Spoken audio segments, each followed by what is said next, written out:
ഭക്ഷ്യ പൊതുവിതരണ വകുപ്പ് മന്ത്രി അനൂപ് ജേക്കബാണ് നമുക്കൊപ്പം ചേരുന്നത്. മിനിസ്റ്റർ, ഓണക്കാലം എത്തുകയാണ്. വിപണിയിൽ പ്രത്യേകിച്ചും അരിയുടെ വില ഒരു നിയന്ത്രണമില്ലാത്ത രീതിയിൽ കുതിച്ചു വരുന്നൊരു സാഹചര്യമുണ്ട്. എന്തൊക്കെയാണ് പ്രത്യേകിച്ചുമുള്ളൊരു തയ്യാറെടുപ്പുകൾ? അത് നമുക്ക് ഈ ഓണക്കാലത്തോടനുബന്ധിച്ച് റേഷൻ കടകളിലൂടെയും സപ്ലൈകോ ഔട്ട്ലെറ്റ്സിലൂടെയും 1,65,000 മെട്രിക് ടൺ അരി ഈ ഓണക്കാലത്ത് വിതരണം ചെയ്യാനുള്ള നടപടികളാണ് ഗവൺമെൻറ് സ്വീകരിക്കുന്നത്. പ്രത്യേകിച്ച് സപ്ലൈകോ ഔട്ട്ലെറ്റ്സിൽ സെപ്റ്റംബർ മാസത്തെയും കൂടി അലോട്ട്മെൻറ്റ് ആവശ്യമുണ്ടെങ്കിൽ ആവശ്യക്കാർക്ക് ഓഗസ്റ്റിൽ എടുക്കാനുള്ള സൗകര്യമുണ്ടാവും. ഇപ്പോൾ 8 കിലോ ആണല്ലോ സബ്സിഡി അരി കൊടുക്കുന്നത്. അത് സെപ്റ്റംബറിലുള്ള അരിയുടെ അലോട്ട്മെൻറ്റും ആവശ്യക്കാർക്ക് ഓഗസ്റ്റിൽ എടുക്കാം. അപ്പം കൂടുതൽ അവൈലബിലിറ്റി മാർക്കറ്റിൽ ഉറപ്പ് വരുത്തുക എന്നതാണ് ഞങ്ങൾ ലക്ഷ്യം വെച്ചിരിക്കുന്നത്. അത് തീർച്ചയായിട്ടും വിപണിയിലുണ്ടാകുന്ന വില വ്യതിയാനങ്ങളിൽ ജനങ്ങൾക്ക് ആശ്വാസം ഉണ്ടാകുന്ന ഒരു സാഹചര്യം തന്നെയായിരിക്കും. അപ്പോൾ കൂടുതൽ അവൈലബിലിറ്റി വരുമ്പോൾ സ്വാഭാവികമായിട്ടൊരു നിയന്ത്രണ വിധേയമാക്കി നിർത്താൻ കഴിയുമെന്നാണ് ഞാൻ പ്രതീക്ഷിക്കുന്നത്. ഇപ്പോൾ ഈ പറഞ്ഞതുപോലെ ഉൽപ്പാദനം കുറഞ്ഞത് ഉൾപ്പെടെയുള്ള അനവധി വിഷയങ്ങൾ നമ്മുടെ വിപണിയെ ബാധിക്കുന്നുണ്ട്. ഇവിടെ മാത്രമല്ല, വിവിധ സ്റ്റേറ്റുകളിൽ അത് കാണാൻ കഴിയുന്നു. ഞാൻ കഴിഞ്ഞ 1-2 ദിവസമായിട്ട് എൻ്റെ നിരന്തരമായൊരു വിഷയം എൻ്റെ ശ്രദ്ധയിൽ വന്നുകൊണ്ട് ഞാൻ മറ്റ് സ്റ്റേറ്റുകളുമായിട്ടൊക്കെ കമ്പയർ ചെയ്തു. എല്ലാ സ്റ്റേറ്റുകളിലും എനിക്ക് തോന്നുന്നു മിക്ക സംസ്ഥാനങ്ങളിലും അരിയുടെ വിലയിൽ വ്യത്യാസം വന്നിട്ടുണ്ട്. അപ്പോൾ അത് സ്വാഭാവികമായിട്ടും അതിനെ നിയന്ത്രിക്കേണ്ടത് അനിവാര്യമാണ്. അതിനുവേണ്ടിയാണ് ഇപ്പോൾ ഞങ്ങൾ ഇങ്ങനെയുള്ള ഒരു ക്രമീകരണം സെപ്റ്റംബറിലെയും കൂടി അലോട്ട്മെൻറ്റ് ഓഗസ്റ്റിൽ കൊടുക്കാൻ മാവേലി സ്റ്റോർ വഴി തീരുമാനമെടുത്തിരിക്കുന്നു. ഒപ്പം തന്നെ OMS സ്കീമിൽപ്പെട്ട അരിയുടെ വിതരണവും ആരംഭിക്കും. അതും റേഷൻ കടയിലൂടെയും മാവേലി സ്റ്റോറിലൂടെയും ഉണ്ടാവും. അത് നമുക്ക് ഇപ്പോൾ മാവേലി സ്റ്റോറിലൂടെ ഈ പറയുന്ന സബ്സിഡൈസ്ഡ് അരിയും OMS ഉൾപ്പെടെ 36 കിലോ അരി ഒരു കാർഡ് ഉടമയ്ക്ക് ആവശ്യമുണ്ടെങ്കിൽ സബ്സിഡൈസ്ഡ് റേറ്റിൽ ലഭ്യമാവുന്ന സാഹചര്യമുണ്ട്. പിന്നെ നമുക്ക് നീല കാർഡുകൾക്ക് എക്സ്ട്രാ അരി ഈ ഓണക്കാലത്ത് വിപണനം കൊടുക്കുന്നുണ്ട്. 3 കിലോ ആണ് എക്സ്ട്രാ ആയിട്ട്. ഇടയ്ക്ക് നിർത്തിയെന്നൊക്കെ ഒരു ആക്ഷേപം വന്നല്ലോ. അത് ഓഗസ്റ്റ് മാസത്തിൽ അതിൻ്റെ വിതരണം ആരംഭിക്കുന്നുണ്ട്. അപ്പം തീർച്ചയായിട്ടും നമുക്ക് അവൈലബിലിറ്റി വർദ്ധിപ്പിക്കുന്നതനുസരിച്ച് നമുക്ക് തീർച്ചയായിട്ടും ഉപഭോക്താക്കൾക്ക് ഒരു ആശ്വാസം കിട്ടുന്ന നടപടി ഉണ്ടാവാൻ കഴിയും. ഒപ്പം തന്നെ 8-ാം തീയതി മുതൽ ഓണത്തിൻ്റെ ട്രേഡ് ഫെയറുകൾ സപ്ലൈകോ ആരംഭിക്കുകയാണ്.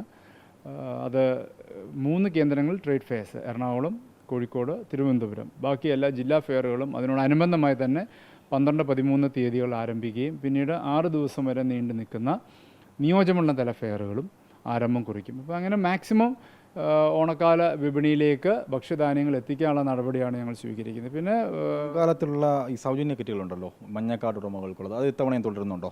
AY കാർഡുകൾക്കുള്ള സൗജന്യ കിറ്റ് ഈ പ്രാവശ്യം അത് ലഭ്യമാണ്. അതിനുള്ള നടപടികൾ അന്തിമഘട്ടത്തിലാണ്. ഓഗസ്റ്റ് ആദ്യവാരം ആരംഭിക്കും. 10-ാം തീയതിക്കുള്ളിലെങ്കിലും അതിൻ്റെ വിതരണം ആരംഭിക്കാൻ കഴിയുമെന്നാണ് ഇപ്പോൾ പ്രതീക്ഷ. AY കാർക്കുള്ള കിറ്റിന് സാങ്ഷൻ കൊടുത്തു കഴിഞ്ഞു. നിലവിൽ മിനിസ്റ്റർ, ഇപ്പോൾ ഒന്ന് കാലാവസ്ഥ വ്യതിയാനം, മറ്റൊന്ന് ഇന്ധന വില വർധനവ്.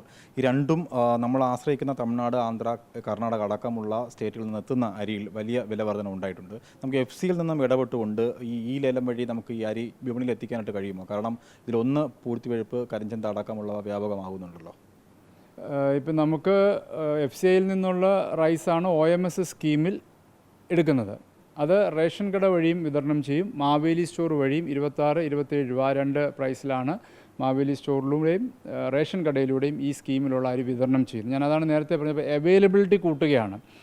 അപ്പോൾ അത് തീർച്ചയായിട്ടും ഉപഭോക്താക്കൾക്ക് പൊതുവിപണി ആശ്രയിക്കാതെ നമ്മുടെ കേന്ദ്രങ്ങളിൽ ആശ്രയിച്ചുകൊണ്ട് സബ്സിഡൈസ് റേറ്റിൽ കിട്ടും.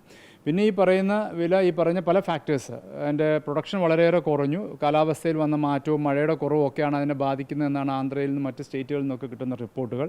അവിടെയും ഇതിൻ്റേതായ മാറ്റങ്ങൾ, വിലയിൽ വ്യതിയാനങ്ങൾ ആ സ്റ്റേറ്റുകളിലും ഉണ്ടായിട്ടുണ്ട്. പക്ഷേ നമ്മൾ പൂർണ്ണ ഒരു കൺസ്യൂമർ സ്റ്റേറ്റ്, അപ്പോൾ അതുകൊണ്ട് അതിൻ്റെ ഒരു പ്രതിസന്ധി കൂടുതൽ നമുക്കാണ് അനുഭവപ്പെടുന്നത്. അതുകൊണ്ടാണ് OMS സ്കീമിൽ പ്രത്യേകമായ നിലയിലുള്ള പദ്ധതി ഞങ്ങൾ നടപ്പിലാക്കിയത്. അതിനുള്ള അനുമതി കിട്ടിയിട്ടുണ്ട്. അടുത്ത ദിവസങ്ങളിൽ തന്നെ ഓണത്തോടനുബന്ധിച്ച് ഇതിൻ്റെ എല്ലാ വിതരണവും ആരംഭിക്കാൻ കഴിയും. പിന്നെ ഈ പറയുന്ന കരിഞ്ചന്ത അടക്കമുള്ള വിഷയങ്ങൾ, അത് സ്പെഷ്യൽ സ്ക്വാഡുകൾ ഓൾറെഡി രൂപീകരിച്ചു.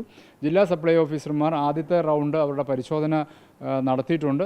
കളക്ടർമാരുടെ നേതൃത്വത്തിൽ പ്രത്യേക സ്ക്വാഡുകൾ രൂപീകരിച്ചുകൊണ്ട് വിപണിയിലെ എല്ലാ രീതിയിലുള്ള കാര്യങ്ങളും നിയന്ത്രിക്കാനുള്ള നിർദ്ദേശം നൽകിയിട്ടുണ്ട്. ഓണക്കാലത്തോടനുബന്ധിച്ച് തന്നെ ഈ ആദിവാസി ഉന്നതികളിലുള്ള ക്ഷേമ പ്രവർത്തനങ്ങൾ എങ്ങനെയാണ് ആലോചിക്കുന്നത്? ഉന്നതികളിലേക്ക് 30 ഉന്നതികളിലേക്ക് ഇത്തവണ ഞങ്ങൾ നോട്ട് ഔട്ട് ചെയ്ത് അതിൻ്റെ റേഷൻ വിതരണം അവിടെ എത്തിക്കുകയാണ്. 7-ാം തീയതി കാസർഗോഡ് മുതൽ അതിൻ്റെ ഒരു ഒഫീഷ്യലായിട്ടുള്ള ആരംഭം അവിടെ കുറിക്കുന്നത്. 30 പുതിയ ഉന്നതികളിലേക്ക് ഈ ഓണക്കാലത്ത് റേഷൻ എത്തിക്കാൻ വേണ്ടിയുള്ള നടപടികളാണ് ഇപ്പോൾ സ്വീകരിച്ചിരിക്കുന്നത്. നിലവിൽ UDF സർക്കാർ അധികാരത്തിലേറിയതിനു ശേഷം കേന്ദ്ര സർക്കാരുമായിട്ടുള്ള ചർച്ചകൾ അതിന് പിന്നാലെ തന്നെ കുറച്ച് തുക കിട്ടിയിട്ടുണ്ട്, ഇനിയും കിട്ടാനുണ്ട്. ഇത് എങ്ങനെയാണ് സപ്ലൈകോയിലെ വിതരണക്കാർക്ക് അടക്കം കൊടുക്കാനായിട്ട് കഴിഞ്ഞിട്ടുണ്ടോ? ഓണക്കാലം എത്തുമ്പോൾ അവരുടെ സങ്കടങ്ങളും പരിഭവങ്ങളും പരിഹരിക്കാൻ പറ്റുമോ? മാർക്കറ്റ് ഇൻ്റർവെൻഷന് വേണ്ടി 200 കോടിക്ക് മുകളിൽ ഇപ്പോൾ സപ്ലൈകോയ്ക്ക് റിലീസ് ചെയ്തിട്ടുണ്ട്. നെല്ല് സംഭരണത്തിൻ്റെ ലഭ്യമാവേണ്ട തുകയാണ് ഇപ്പോൾ കേന്ദ്ര ഗവൺമെൻറ് നമുക്ക് അനുവദിച്ചത്. ഒപ്പം തന്നെ സ്റ്റേറ്റ് ഇൻസെൻറ്റീവ് ബോണസിൻ്റെ 104 കോടി രൂപ ഇപ്പോൾ റിലീസ് ചെയ്തു. ഇനി കേന്ദ്രത്തിൻ്റെ ക്ലെയിം ഞങ്ങൾ കൊടുത്ത കണക്കനുസരിച്ച് ക്ലെയിം ഇപ്പോൾ കിട്ടാനുണ്ട്. അതിൻ്റെ വിതരണം അധികം താമസിക്കാതെ കിട്ടും. കേന്ദ്രത്തിൽ നിന്ന് കിട്ടേണ്ടത് നെല്ല് സംഭരണത്തിൻ്റെ പൈസ കർഷകർ കൊടുക്കാനുള്ളതാണ്. മാർക്കറ്റ് ഇൻ്റർവെൻഷനുള്ള പൈസ state government already hand over ചെയ്തിട്ടുണ്ട് സപ്ലൈകോ. അതനുസരിച്ച് സപ്ലൈകോ ടെൻഡറും പൂർത്തിയാക്കി.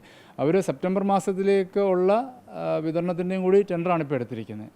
കഴിഞ്ഞ സർക്കാരിൻ്റെ കാലത്തൊക്കെ ഏറ്റവും കൂടുതൽ കേട്ടൊരു ആക്ഷേപം, പ്രത്യേകിച്ച് ഓണക്കാലത്ത് ഈ റേഷൻ കട ഉടമകൾ എല്ലാവർക്കും അവർ ഭക്ഷ്യധാന്യങ്ങൾ എത്തിക്കുന്നു, പക്ഷേ അവരുടെ കുടുംബങ്ങളൊക്കെ ഓണക്കാലത്ത് പട്ടിണിയിലായിരുന്നു, അവരെ സർക്കാർ കണ്ടില്ല എന്നുള്ളത്.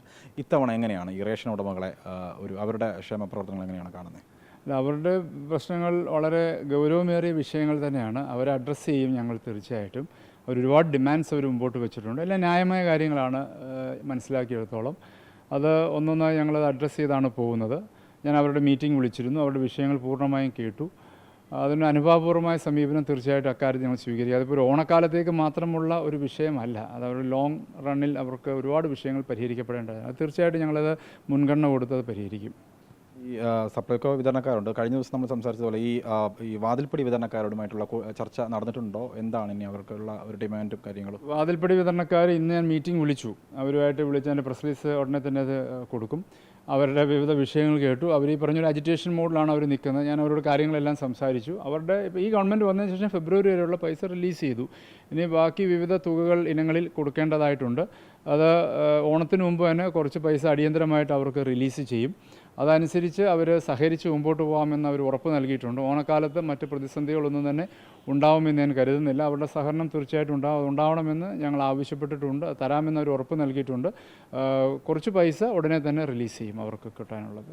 ഇപ്പോൾ യുദ്ധം നടന്ന് വരികയാണ്, അതിൻ്റെ പ്രതിസന്ധിയുണ്ട്. നമുക്ക് ഈ ഓണക്കാലവും വളരെ നന്നായിട്ട് അതിജീവിച്ച് മുന്നോട്ട് പോകാം എന്നുള്ള ശുഭാപ്തി വിശ്വാസത്തിൽ തന്നെയാണ് അല്ലേ?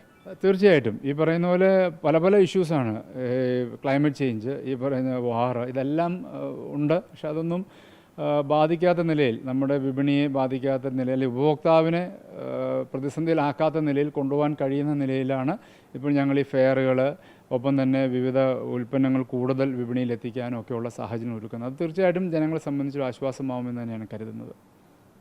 വളരെ വ്യക്തമാണ്. എന്തായാലും ഓണക്കാലത്ത് വിപണിയിലുള്ള വിലക്കയറ്റം നിയന്ത്രിക്കാനുള്ള എല്ലാവിധ ഇടപെടലുകളും നടത്തും എന്നുള്ള ഒരു സൂചനയാണ് നിലവിൽ മന്ത്രി നൽകിയിരിക്കുന്നത്. വീഡിയോ ജേർണലിസ്റ്റ് ശിവപ്രസാദിനൊപ്പം reporter Arun Solomon, in reporter, Thiruvananthapuram.